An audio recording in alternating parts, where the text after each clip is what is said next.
বাঙালি খানায় সবাইকে স্বাগত জানাই।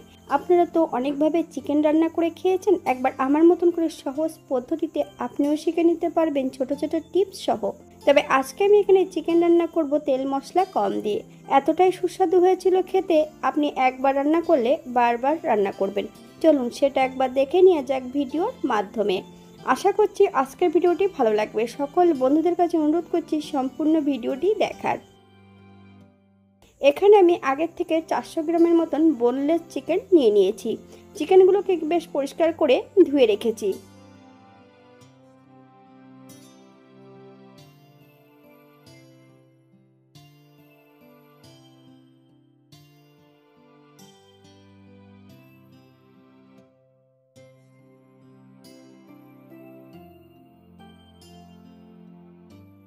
এই পর্যায়ে 1 চামচ পাতিলেবুর রস লাগিয়ে নেব।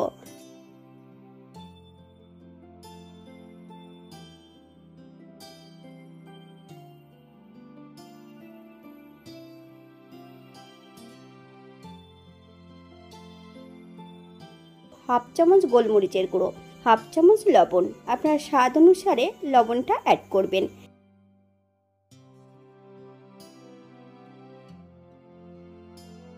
এক চামচ কাঁচা সর্ষের তেল।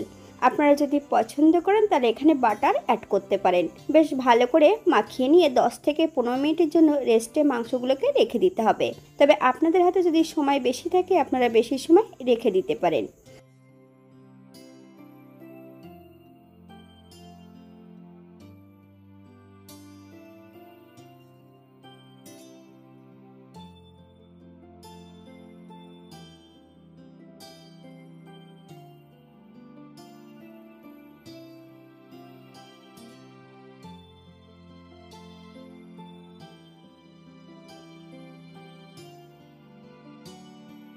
এই পর্যায়ে বেশ কিছুটা মশলা বেটে নেব।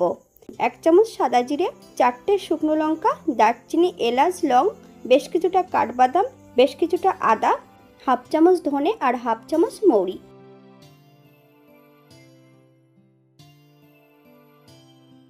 সব মশলা আমি একই সঙ্গে বেটে নেব, তবে আদাটা আলাদা বাটবো আর বাদামটাও আলাদা বেটে নেব। একটা কড়াইতে বেশ কিছুটা সাদা তেল অ্যাড করব। 1 চামচ বাটার। আপনারা যদি পছন্দ করলে তাহলে সম্পূর্ণ বাটারটা দিয়ে রান্না করতে পারেন।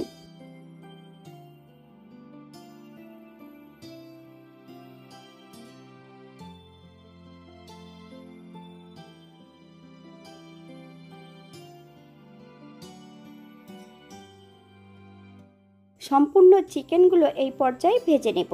বেশ মিডিয়াম আঁচে 4 থেকে 5 মিনিটের মতন চিকেনগুলো ভেজে নিলেই হবে।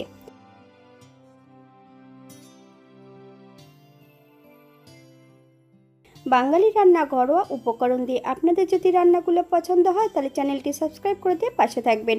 পাশে থাকা বেলটি বাজিয়ে দেবেন, নইলে নিত্য নতুন রান্নার নোটিফিকেশন পাবেন না। এই চ্যানেলে বিভিন্ন ধরনের আমিষ নিরামিষ রেসিপি দেওয়া আছে। আপনাদের যদি পছন্দ হয় তাহলে চ্যানেলটি ঘুরে একবার দেখে নেবেন।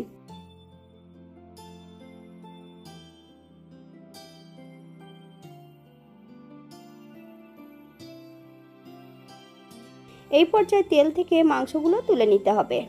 একই তেলে রান্না করব।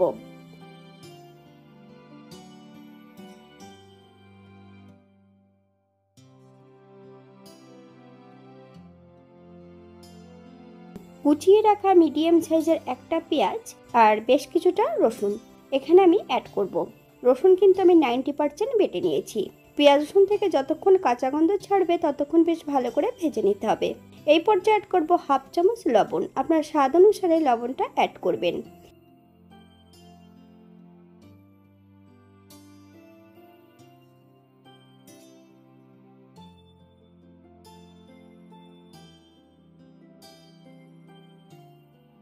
এই পর্যায়ে অ্যাড করব বেটে রাখা মশলা থেকে 1 চামচ মশলা অ্যাড করব। আপনারা এর থেকে কম বেশি অ্যাড করতে পারেন। মিডিয়াম আঁচে বেশ মশলাটা ভালো করে ভেজে নিতে হবে।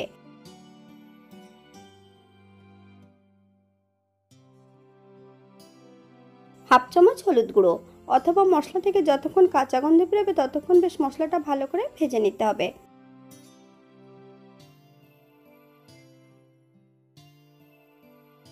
এই পর্যায়ে অ্যাড করব সম্পূর্ণ বাদাম বাটা। বাদাম বাটাটা যখনই অ্যাড করতে হবে গ্যাসের ফ্লেমটা কিন্তু একদম লোতে রেখে বেশ ভালো করে মশলাটার সঙ্গে ভেজে নেব। মশলা কষানোর জন্য সামান্য একটু জল অ্যাড করব। মশলা থেকে যতক্ষণ তেল না ছাড়ছে ততক্ষণ বেশ ভালো করে মশলাটা কষিয়ে নিতে হবে।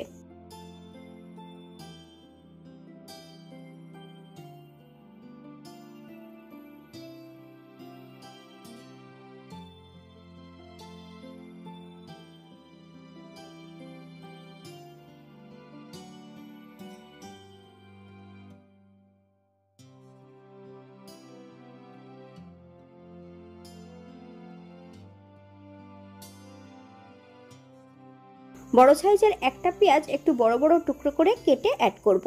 আপনারা যদি পছন্দ করেন তাহলে পরিমাণে বাড়িয়ে দিতে পারেন।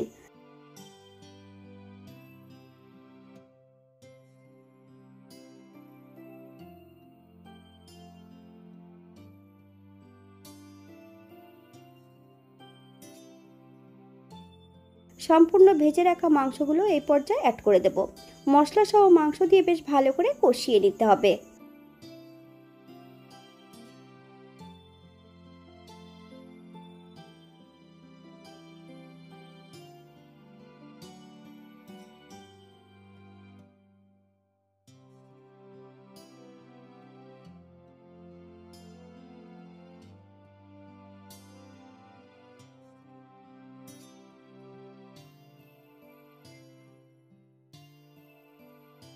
স্বাদের জন্য এখানে আমি কয়েক দানা চিনি অ্যাড করব। আপনারা যদি পছন্দ করেন তাহলে পরিমাণে বাড়িয়ে দিতে পারেন।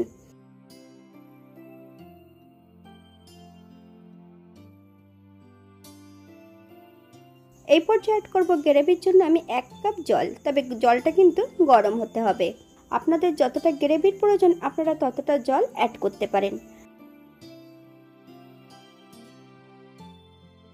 কয়েকটা এখানে চেরা কাঁচা লঙ্কা অ্যাড করেছি, আপনারা যদি পছন্দ করলে অ্যাড করতে পারেন। 5 থেকে 7 মিনিটের জন্য ঢাকা দিয়ে রেখে দেব মিডিয়াম আঁচে, অথবা মাংস যতক্ষণ সেদ্ধ না হচ্ছে ততক্ষণ ঢাকা দিয়ে রেখে দিতে হবে।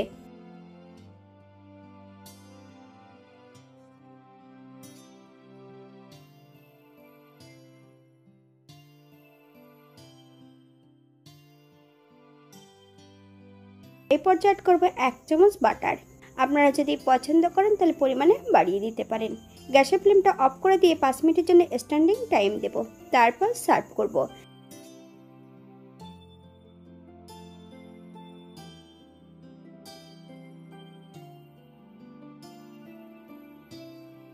এটা দেখতে যেমন ভারী সুন্দর হয়েছিল, এটা গরম ভাতে, রুটি, পরোটা সবকিছুর সঙ্গে অসম্ভব ভালো লাগবে।